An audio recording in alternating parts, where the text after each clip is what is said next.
That took me a long time to make.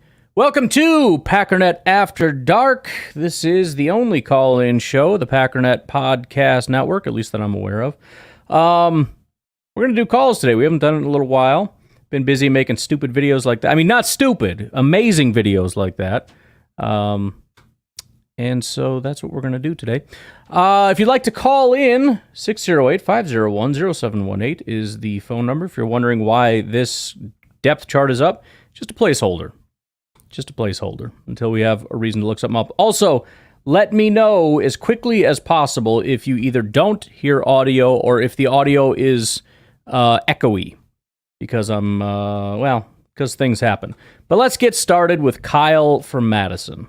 Hey, Kyle, again, just want to add on real quick on your Netflix discussion. I'm actually getting into that pod now. You're just talking about the infrastructure required, to do an NFL game. Yeah. Which is probably more infrastructure than is required of any other.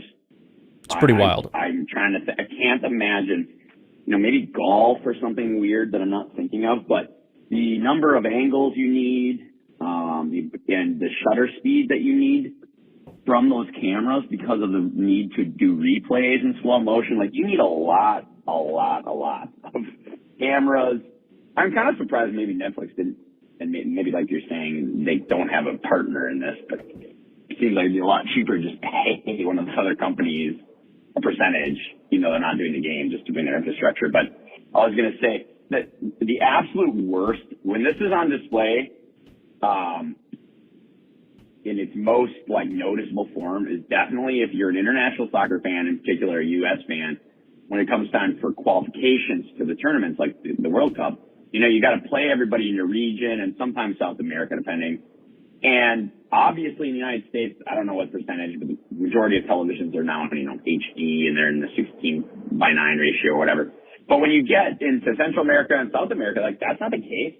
So the way it works in that sport is whoever's the home team, is the one that broadcasts it. And they make quite a bit of money. So if you go play in Belize or something, they're going to get that American audience, get that American dollar. But problem is most of their customers don't have that yet. So you have a lot of different resolutions, and it's horrible, man. You'll be watching and it's in a 4:3 format and standard, definition with maybe two cameras. Soccer's miserable to watch with very few cameras because you can imagine they're just right at midfield and just aiming left and right. Yeah. Doesn't sound bad. It's bad. It's bad when you don't have cameras you can switch to. So I hope, my goodness, Netflix is basically printing money. So they better get it figured out. They're going to need to look the part, I think. I think Amazon had some up and down, but on the whole, their production, I think, has looked really pretty good. So Netflix is going to have to spend the money, in my opinion, because it's miserable. If they don't look the part, it's going to be miserable for viewers, and they're going to lose money on this. So I would assume they're going to be printing money, and it'd be a good time to be a freelance pro sports producer, I'm guessing, with Netflix out there looking for somebody to do that for them. Yeah, so this conversation is from a while ago, just talking about, so Netflix bought the rights to the Christmas Day games, so they're going to broadcast them, but they don't have the infrastructure to do it. They don't have a staff of people like ABC or Fox or NBC or whatever to go out there, man the cameras, man all the different this, that, or the other. They don't have an announcing, they have to pay an out. They don't have all that in place already. So I don't know the status on that. They're going to end up partnering with one of the major networks to get that done. But the funny thing about it, twofold. Number one, they didn't do that ahead of time. And number two, they outbid, let's say, for example, Fox for that game. And now they have to come crawling back to Fox to be like, hey, man, sorry about that whole Christmas thing. By the way, would you mind shooting it for me and letting me use it? Let's see. Netflix should team with Disney and do a Toy Story broadcast. So they have that Nickelodeon one. Toy Story one would be pretty cool. They probably do a pretty good job because Disney owns Pixar. That'd be awesome. That'd be pretty cool. All right, keep on rolling here. Andy from Kansas. Hey, Ryan, this is Andy. Back stuck in Kansas at least for a little while. We are headed out to western Colorado, beyond the mountains, next week for a little family get together from my wife's side. And you want to talk about the weather? Because I guess I don't either. Whatever you but want. I'm going to. Just looking ahead there. It's your show. It's going to be in the triple digits for 5 whole days that we're going to be out there. And I know they're going to say, "Oh, it's a dry heat." I don't care. If I didn't puke but had dry heaves, that would not make it any better. I don't think it's the same thing. Not to cause any concern or panic among your listenership, but I've got some inside information about the current and future heat waves that apparently are being talked about here in the month of June. Mm-hmm. I have, insider information that about the next 2 heat waves. The second one here is going to happen in the month of July. And believe it or not, it's going to go like the entire month.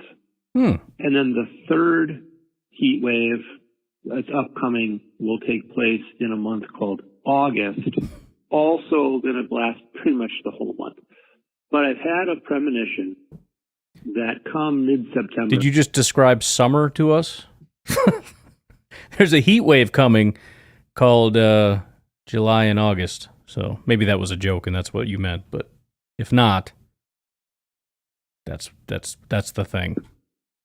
We are going to have what we like to call a reverse heat trend. So that's a good thing. That should help out a lot. Okay. Anyway, you're talking about brats. Yeah, brats are the best. I like to do, either or, cake or pie. Well, for me, it's pie. Hot dog or hamburger. Wrong on both cases. The correct answer is brat to that question, by the way. Missing Watertown, Wisconsin, and Glenn's Meat Market. And then in Watertown, go to Glenn's. They've Really? got like 24 different kinds. That is absolutely fantastic. Oh, yeah. Anyway, I'll call you back. Bye. So, I have not been to Glenn's. They have, I'll have to come, oh, that is it. Yeah. So there's another one. What is it called? There's a butcher shop near me, and then they have another one that's in Watertown, but I have not been to Glenn's. I'll have to check that out because I do like meat. It's probably going to be a little bit extra and probably not as good of quality would be my guess. Not a whole lot of local cows getting butchered up and, you're getting prime quality or whatever, but I'll definitely check it out. I'll tell you what, too, you talk about burgers and brats and whatnot. Man, you go to a cookout, you know how glorious it is to have a plate that just has like a burger and a brat on it? You know how happy that makes me? That's the best thing. That's one of the greatest things about cookouts to begin with, is the fact that it's not like dinner where it's like you get your one thing. It's like there's so much crap, and it's like the best of the crap, and you put it all on one. I love it, man. I love it. Like, I like smoking and all that. We just did a brisket, finished today. Delicious. It's only the second time I've ever done a brisket. So good. My son and I have really got into pork belly. That's something we're a huge fan of, but just a good old-fashioned burger and brat. Oh, my Lord. As far as the heat, we just had a little bit of a heat wave come through here, and it, I'll tell you what, man, you say what you want about the dry heat, wet heat thing, it makes a big difference. We had, I want to say it was like in the 90s, and it's been hot, right, 90s or whatever. It was probably 2 days ago. I remember I opened up the back door to my house, and immediately it hit me in the face, and I closed the door. I'm like, this is the hottest day of the year. It's not even close. Like, I'm not going out there. And it was only like, it was probably 82, something like that. The humidity was through the roof. And my son, we've been going on walks. There's a park down the street here. And we've been going on walks, and it was the most miserable experience on that day. And the humidity makes a big difference, man. It really does. I mean, it's like when it's winter time, saying like whether it's windy or not doesn't make a difference. It's the only difference. It's the only thing. I'd rather have 0 degrees and no wind. You go outside, it's like, that's not that bad. Like, I don't need gloves or anything. You get 20 degrees and a whipping wind, it's like, I can't do it. I cannot freaking do it. So, what else are you talking about here? There was a couple different things I was going to stop you and then didn't. Talking about the weather, meat, heat, pie and cake. I don't know. Depends. There's some really good cake. There's some really good pie out there. I do like a good pie, though. What else you got for us, Andy? Ryan, it's Andy again. Oh, by the way, comment section real quick. Pedro says, just give me AI with John Madden voice on broadcast, but Toy Story wouldn't be bad, too. Everybody's like upset about this whole AI doing voice. I couldn't give a crap. First of all, AI eventually would do a better job than the guys that we have. Because a lot of these guys, I'm not talking about Al Michaels, he does a good job and all that, whatever, but most of these guys are bumbling idiots that say stuff that annoys everybody. You bring back AI John Madden, that's all I ever want to hear. That's all I want to. I don't want to hear anything else. You kidding me? Every game, I want John Madden covering Packers. John Madden, Al Michaels, Pat Summerall, whatever, doing the Packers game. That's all I want. Be down. Too old for this says, be down for Frank Caliendo impressions of Madden. Yeah, Frank Caliendo's kind of a goofball, though. I don't know. I'd rather have AI do it. Have you had a brat burger? Super weird, super delicious. You mean a brat that's just in the shape of a burger? I haven't, but I'm sure, I don't know why it wouldn't be good. Sorry, Andy, go ahead. Until today, Thursday, I really haven't thought about the Packers really truly needing to win the Super Bowl. But in the context of some of the more recent conversations about do you re-sign Dobbs or Watson, for the first time where I thought, okay, with that, imagine that being the number one real question going into next season, or even next offseason, I should say. Thinking, okay, how about we say that the Packers do need to win the Super Bowl? Like, the pressure's on, they need to do it. And I say that because if you can have either one of these guys or even both of these guys really play well and then go all the way and win the Super Bowl,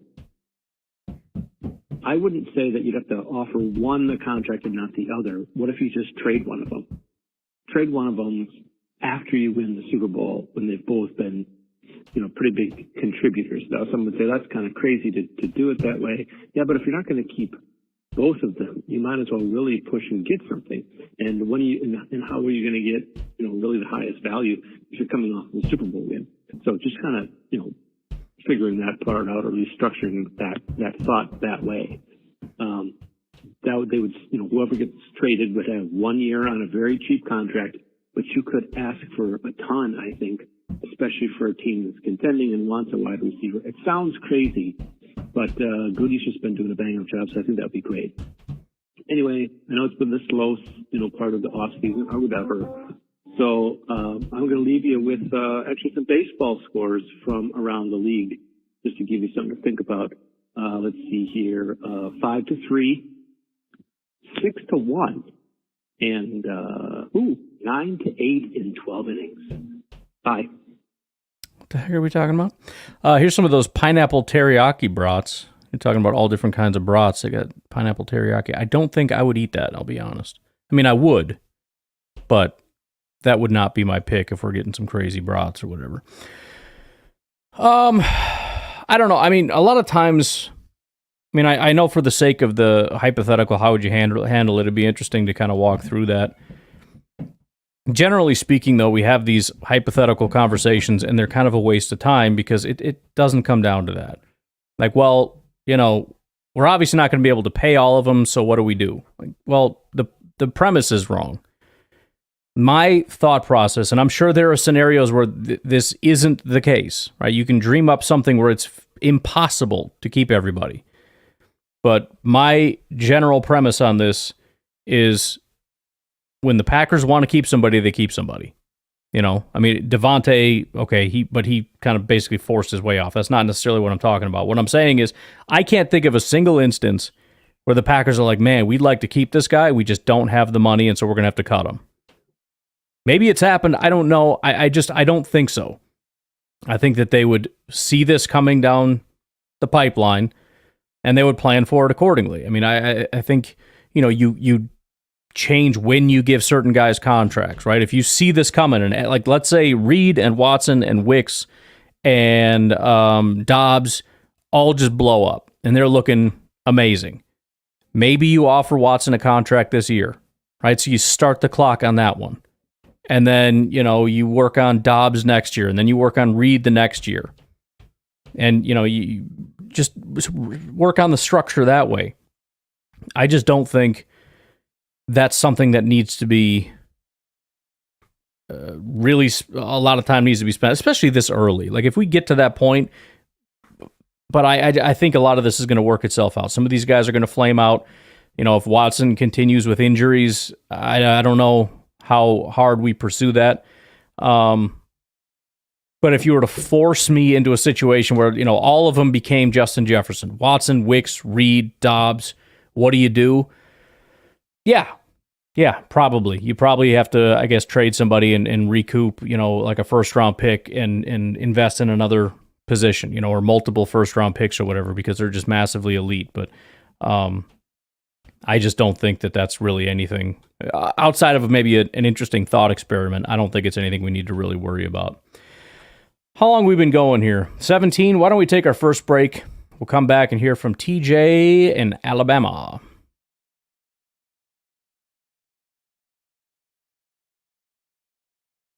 Yeah, Josh Kohler says first world problems in regard to the this, and that is true. When we start arguing less about how do we fix this piece of crap team and more about how are we going to pay all these guys, that's when that's when that's right where you need to be.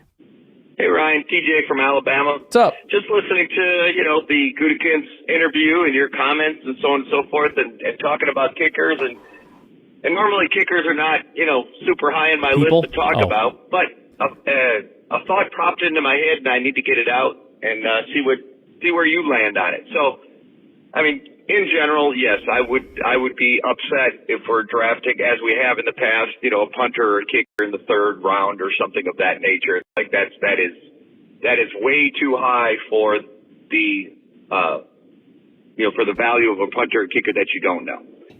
So, like, obviously right now we're in a little bit of a, we're not feeling awesome about our kicker. I'm sure some people love Anders, some people don't, but whatever. Right this moment, at least me personally, is like, I hope Anders is awesome and he becomes a Hall of Fame kicker for the Packers, yada, yada.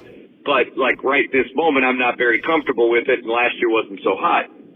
Feeling pretty good about Daniel Whalen, but, in the past, we've absolutely had semi-disasters at punter and lost those playoff games and so on and so forth. So, our current place kicker situation, and then go back in time and pick a bad punter situation, what would it be worth to you for a draft pick, because every draft pick's unknown, right, for the sure thing of a pick your favorite, but I'll go Justin Tucker, place kicker, or, pick your favorite punter back, whatever. And I'm not talking Hall of Fame Ray guys or that kind of stuff. It's like current Dude, Justin Tucker's up mode, there, man. Justin Tucker, what would that be worth to us right this moment? Would it be worth a 5th round pick, 6th round pick, 2nd round pick, 1st round pick for the sure thing of a super, best kicker in the league? What would that be worth? And I'm not sure. I think it'd be worth pretty darn high. Yeah. If we could have the best kicker in the league, and like I said, I will go with Justin Tucker, but whatever. Yeah, I think that'd be worth at least a 2nd. Now, don't get me wrong. I would never draft a kicker with the 2nd pick. I probably wouldn't even trade for Justin Tucker with a 2nd pick. But like just value and the 50-50 nature of the draft, or even less than that, I think it's probably worth it. I don't know. What you think? I think my kids are running around the house hitting the doorbell, driving me nuts, and I can't hit my mute button. That one works. This one does not. So I apologize if you keep hearing ding dong every 5 seconds. I heard somebody's at the back door, and then the camera kicked on, and I saw a kid go by the back door. So that's probably what they're doing. Stupid kids. What are we talking about now? Oh, kickers. So if you're talking, Justin Tucker, sure thing from day one. I'm trying to decide if we should give up a first round pick, and I know someone is at the front door. I know that that's not going to be a popular thing to say, but it's freaking kids. I don't know, man. So first of all, let's establish 100% I'd give up a third round pick. I would draft them in the third round. That's not even close. And I think everybody would. I mean, we see kickers go in the fourth, fifth round, and you don't even know. Second round pick feels borderline no-brainer to me. Again, this is we're talking Tucker at 22, 23 years old. He's going to be with our team for 20 years and is going to be an unbelievably clutch. We're talking potential Hall of Fame, kicker, whatever. I think if you expended a first-round pick, I think there'd be a lot of crap given to them. I don't think I would disagree. Just sure pick alone makes it worth it, because in the first round, you're talking maybe 50-50 that they can contribute. So let's go back. Of our last several first-round picks, would you have rather had? How many first-round picks would you rather have than Tucker? There's a lot of them, but I don't know, man. I would say it's in the conversation. No, so Pedro says, I thought it was a trade.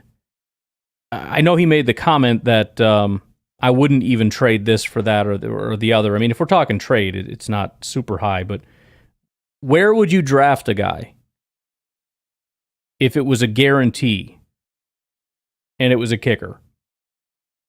To me, second round pick is a no-brainer. It's a borderline first round pick. We're talking one of the best kickers in the last 20 years. I don't know. If Pedro's talking about how much would you trade, that's sort of another question, because maybe I did get it wrong and he was talking trade. I mean, the point is, Tucker today, how many years does he have left? I don't know what I would give up for Tucker today. If it's a young rookie, a late first for sure, says Pedro. Yeah. I mean, it's a tough question if we're talking trade, because I would need to know. I cannot answer, but he leads to drive me nuts. It's a tough question because I don't know how long this is. I mean, if we're talking a guy that we think can be here for, let's call it 5 years. Let's say we're in about a 5-year window where we can expect Watson and Reed and Kraft and Musgrave and Love and all these guys to kind of stick together for roughly 5 years. So if he can cover that 5-year span, I think I would be comfortable with a third, is what Pedro said. I think I would agree with that. A second is a little iffy for me for a kicker, because, the whole argument against it is you can find kickers. Now, that's kind of oversimplifying things. I don't know that that's necessarily true, because it's a struggle for a lot of teams. For years, they cycle through and through and through, and especially when we're in our window, what is it worth? But let's just say comfortably third. I would be pushing it to maybe go a little bit higher. If we're talking drafting, I think first-round pick is certainly on the table. Josh says, we could have very well been in the Super Bowl last year with Tucker. And that's the thing, man. It always seems like a small thing until you're in that moment. You know what I mean? You're in those clutch moments, and you need a guy like that. Who was it? Brian Gutekunst, I think, recently did an interview, and, the highest scoring player on any given team is your kicker, right? And some of it has to do with how long they're there, but I mean, these guys score the points for you, with all the extra points and all the field goals. They score a lot of freaking points. And if you got a guy that's making most of them compared to missing a ton, it makes a big difference. We could look back at this conversation in 5 years and be saying the same about Anders. He could turn around 100%. Right. But that's kind of the overall thing, right? That's the cost benefit. You might be trading away a third round pick for Tucker when you could just find a Tucker somewhere else. You might be able to get one in undrafted free agency. You might have one on the roster now. You just got to let him develop. You don't know. That's what you're paying for, though. Right? It's the same thing with how much would, I don't know, who's another premier but not overly stupid player, like a I don't know. Let's just say a really good tight end, right? You go get a really good tight end. Well, what if Musgrave turns into that? Well, then it turns out that maybe we didn't need to do that. But it would be nice to know that you have that guy, and so you pay for that premium. What was Justin Tucker as a rookie in PFF? I don't know. Garrett. Hey, Pack Daddy, it's Garrett from Southern Illinois. What's up, man? So I got some more homework for you. Oh, boy. With your discussion regarding defenses and defensive coordinators and the pattern showing what they're ranked each year and then results of DCs getting fired, what I would like to see you check is the last 10 Super Bowl winners. What was their defense ranked the year they won? What was their defense ranked the next year? We know that Kansas City has Spagnuolo. He hasn't been hired away. He's remained their defensive coordinator. And yet, their defense is really not anything spectacular. But they've won 2 Super Bowls back to back. So I'm just kind of curious if there's a pattern of working a coach into a system that he knows he's going to be successful in this system. And if he leaves it to go take a head coaching job, there's no guarantees. But if he stays, then like with Spagnuolo, it's resulted in 3 Super Bowls for him. Yeah. And I think some coaches would rather have the Super Bowl wins than be a head coach. So I'm just hoping Hafley has significant success and that he doesn't get From Kaylee. sniped away by a Turn the stupid thing off. adversary in the conference or another team that we don't like to be the head coach. I hope he sees the potential of this team being really, really good and just stands pat and remains the defensive coordinator. So I'd just be really curious, what are the reasons behind Spagnuolo's staying? And what are the patterns with all these Super Bowl winners? So I'm out. Yeah, I'll have to take a gander at that, I suppose. But as far as Spagnuolo staying and would Hafley be willing to do the same thing, it's not impossible. I feel like if you get the opportunity, if an offer came along, it's so hard to turn that down. To be a head coach in the NFL. I mean, that's always the dream, isn't it? Maybe he was always a college guy and that's how he got away from it. And I think if you were to argue in favor of him making this decision, I mean, he stepped away as a college head coach to be a defensive coordinator in the NFL, not necessarily because it was the best move or the most linear move to where he wants to go, but just because it's like a work-life balance thing. It's about passion. It's about, I'm a freaking administrator over here and I want to be a football guy. I want to scheme. I want to attack. I want to do these things. And I couldn't do that as a college football head coach. So maybe he could kind of see that, and you get an offer from frickin' Washington or something to be the head coach, and you're like, this is going to suck. Like, the team is going to suck. Everything's going to suck. I got to go deal with the bureaucracy. I did it. I didn't like it. It's not impossible, right? Especially if the Packers do end up winning a Super Bowl or at least get close and he can see the vision and he's like, look, I can sit here and I can be, we can really get this defense going. I can make it even better and we will win Super Bowls and we could go on to be a dynasty. We could go on to beat what the Chiefs did. We can go back to back. We can go 3. We can get, whatever.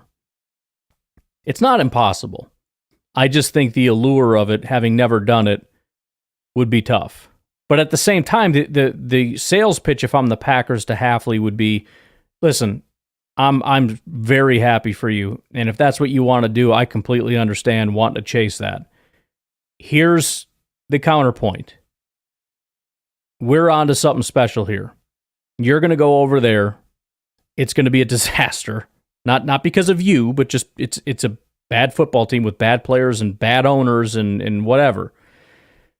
Once we continue on, and we will, because we've got some good defensive staff, You know, we'll promote from within, and we'll get the right guys, and we'll keep on doing what we're doing. When you get let go over there in 2 years, we're not bringing you back. You know, you're going back trying to find a defensive coordinator job, and at that point, you know, who knows who's going to pick you up, and once they do, if you're not successful, I mean, your stint can be done. Or you dig in your heels with me, and this is what we do. I'm the offense guy. You're the defense guy. That's the quarterback. That's the GM. These are the receivers. Like, we're a young group. We can do this for 10 years if we want to. And we just keep doing it and keep doing it with very little turnover necessary. But it's up to you. If you want to go to frickin' Washington, go ahead.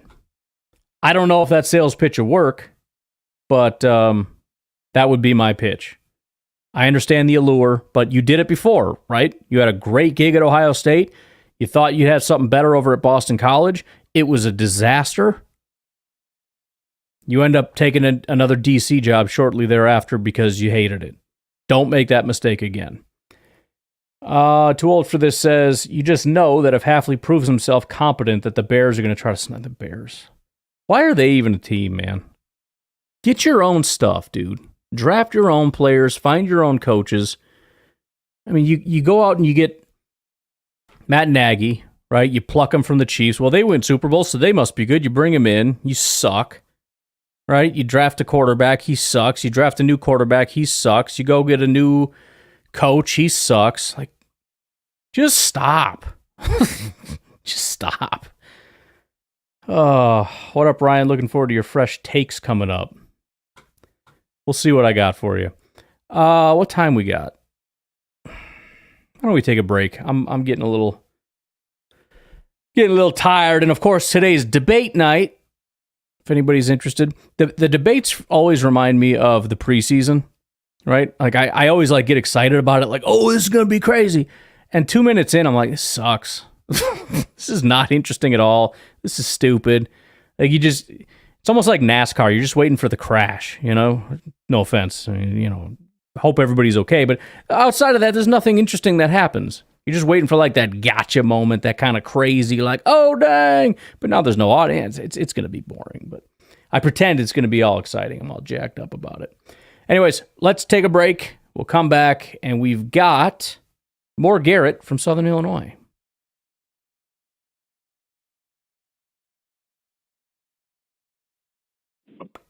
I wanted to point something else out when it comes to the defenses and how sometimes they show a pretty drastic drop or a pretty drastic improvement.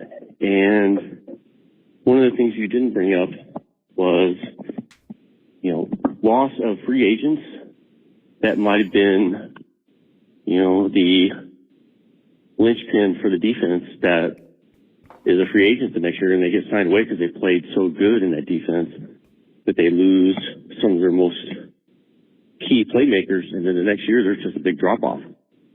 So I think there's a lot of little things to consider when a defense, you know, has this pattern of up and down, up and down, up and down with new defense coordinators. But I think the players have a lot to do with who you're plugging in, who you're losing to free agency, and who you're drafting.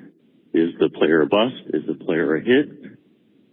And, you know, there's so many things to consider when it comes to how a defense is going to perform. So I've got to point that out because I think it has a lot to do with how some of these teams are really, really good, and then all of a sudden, boom, they have this huge drop-off.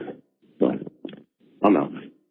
Yeah, I mean, it'd be a heck of a research assignment to really get into the nitty-gritty of it. So kind of what he's referencing, I think, it took me a minute to even remember what I was talking about, but if you track out defenses over the last 10 years, it's very rare to just see consistent domination.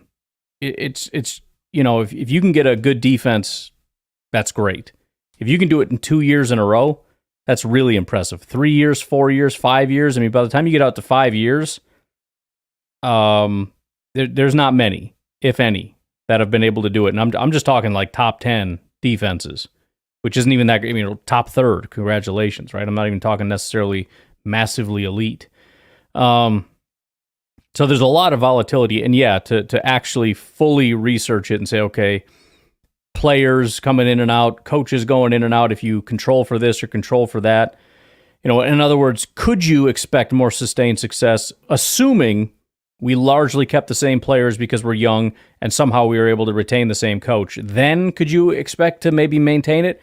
Maybe. I don't know. I'm certainly not going to go do all of that work. It took me a long time just to get those 10 years of history together. But maybe. Yeah, I don't know. It certainly wouldn't hurt, but you also have to factor in, adaptation. Offenses adapt. I think part of the appeal of Hafley is that we're kind of moving toward what's working defensively right now. It's only going to be a thing for a year or two or three. And then it becomes a question of, can Hafley continue to adapt to still run your defense, but be able to, adapt to what modern offenses are doing. And that's a whole thing in and of itself. Too Old for This says, can't wait for the highlights of the debate, but really it's just different sources cutting the footage to fit their agendas. It's 100%. It is funny, like when you pop into a bubble and it's this one picture. And if you didn't watch it, you're like, holy cow, that's crazy. This one person just eviscerated and this sounds like a bumbling idiot. And then you unplug and you go into a different bubble and it's like, wow, this was like like two different universes we live in. Let's see. Josh says, hopefully the Bears being a threat to democracy comes up in the debates. I hope so, man. That would be the greatest thing in the world. If there's one thing the two of us can agree on, it's that the Chicago Bears are the biggest threat to democracy. I would laugh, and I might even vote for whoever says it. Simple question is, what are your thoughts on the Chicago Bears? Would tell me everything I need to know. That's exactly right. Because politicians will come through here, and then the governor will hand them a jersey, and they hold up the jersey. Packers, love the Packers. Packers are great. But they're also going to do that. You go to Minnesota, they hand you a jersey. You go to Detroit, you go to Chicago. They're going to say the same thing. I want to know right now, in front of the nation, the eyes of the nation are on you. NFC North, who's going to win it?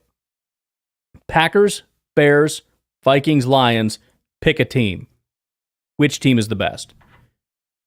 That should be automatic. If it's not, I don't think either of them are even close to front. I think they're both from the East Coast, but you got to know these things, man.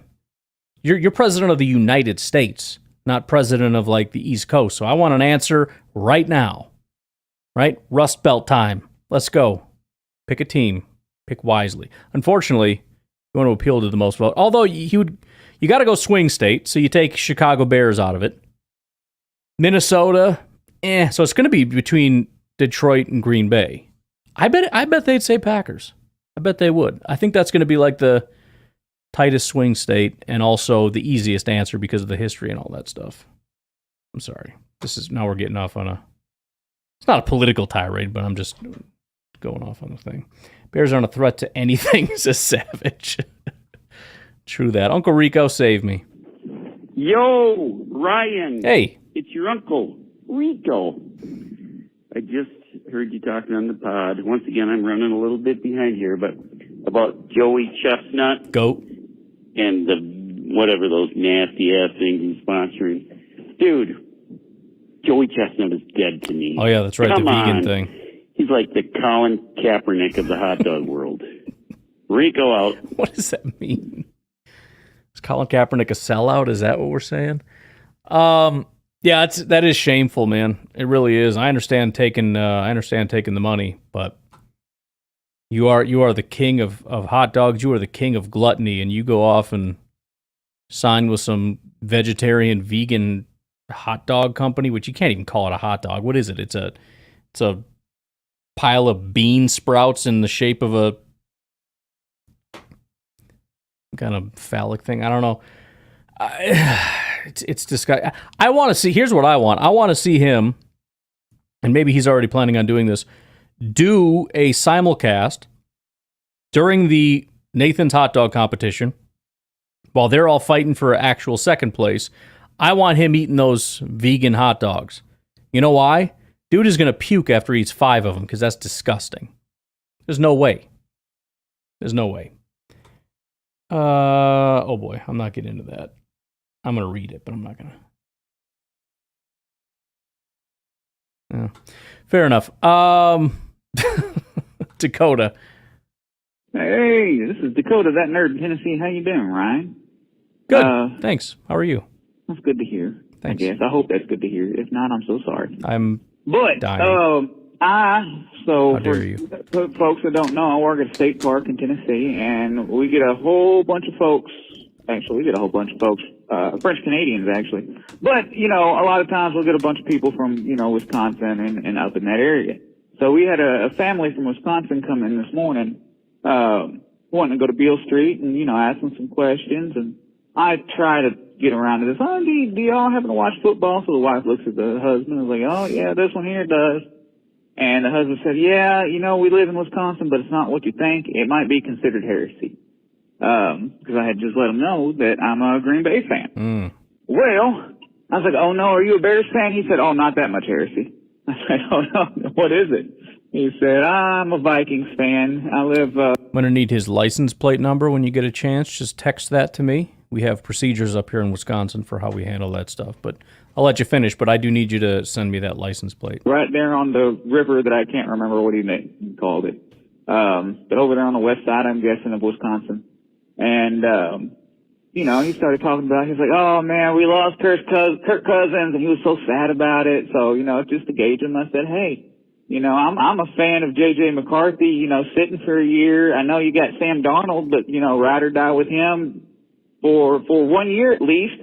You got Josh McCown to coach up McCarthy, and he's just like, yeah, he's just like, I just liked Kirk Cousins. He was a good quarterback. I said, you know what, I agree. He said, but, hey, tell you what, you're a Green Bay fan. You think it will be in poor taste to tell you a Green Bay joke? And I said, no, please do. I got a group of people that might want to hear it. Oh, no. He said, well, this is an oldie, but a goodie. He said, you may have heard this one before. And here comes the point of this story where I tell you the joke he said, and I just got to give you a warning. I suck at telling jokes. Okay. I am absolutely terrible. This is like a Norm Macdonald joke. See, that's my kind of joke, because I'm on a call. You can stop me, I guess. Never mind, joke failed. All right, here comes the joke. Okay.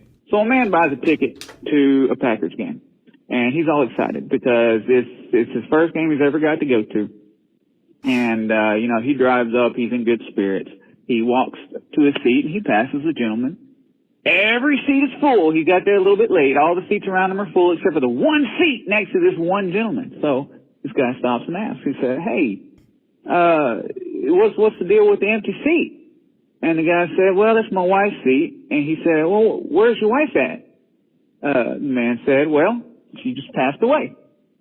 And he said, oh, man, I'm sorry to hear that. He said, but doesn't your wife have, like, a friend or something? Because, it's a shame. You can't leave a seat at Lambeau empty. You got to fill it up. He said, yeah, and I would have brought one of them, but they're all at her funeral. And there's the joke. That was exactly 3 minutes, so that was perfect. But that's funny. That is funny. Never mind. I'm not going to say I had low expectations, but you beat yourself down so bad. I was worried that was going to be a bad experience for all of us. But that was a good joke. Dakota, what's up? Okay, look. So now I keep looking at my phone. Oh, hey y'all, this is Dakota, that nerd in Tennessee again. I keep looking at my phone now because usually I'm pretty good at gauging the time, and I would look and, I'd be about near where it's about to cut me off. And this time, and I know it makes a noise too when it hangs up. My phone does. It goes bloop. I don't know. It just makes a weird noise like that. Sure. It didn't make that noise. I don't know where it went off. No, where did I end? You nailed it. You don't have to tell it again. I can't start from where it ended because I don't know where it said bloop. It didn't do it. Y'all, I'm struggling here. I don't know where it's gonna, did it? It was perfect. Did it die in the beginning of the call? Do you even know that I'm a Vikings fan? Did I get to the joke? Did you hear how bad I am at delivering it? It was good. You nailed it. Y'all, I don't know. You're good. Anyway, I guess I'll hear it and then maybe call back later to tell the joke that I'm bad at telling. Unless it cut off in the middle of the joke. And that would suck. Anyway. Bye. We even got the last part and that's the joke. I mean, it was instantaneous. That was just perfection. I'll tell you what, I am freaking whipped, man. I ate so much brisket that's weighing heavy on me. And so I like slammed a bunch of coffee, and now I'm starting to crash from the coffee. So I'm going to get out of here. You guys have a good rest of your night. I appreciate you guys hanging out with me. Appreciate the comment section for hanging out and keeping me entertained and whatnot. You guys have a good rest of your day. Make sure you check out Ticket King. Bye-bye.